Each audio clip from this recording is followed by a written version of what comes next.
Operation Sindoor పేరుతో పాకిస్తాన్లోని ఉగ్రవాద స్థావరాలపై భారత్ దాడి చేసింది.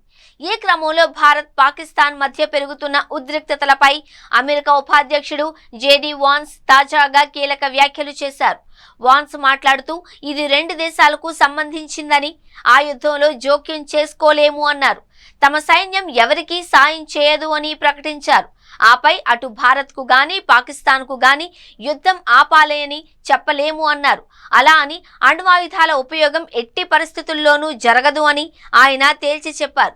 అమెరికా భారత్కు ఉగ్రవాద వ్యతిరేక పోరాటంలో మద్దతిస్తోంది. కానీ రెండు దేశాలను ఉద్రిక్తతలు తగ్గించుకోవాలి అని కోరుతోంది. పాకిస్తాన్తో సంబంధాలు బలహీనంగా ఉన్నప్పటికీ అమెరికా స్పష్టమైన మధ్యవర్తిత్వం చేయడం లేదు. ఈ సంఘర్షణ అణుయుద్ధంగా మారకుండా చూడాలి అని కోరుకుంటోంది.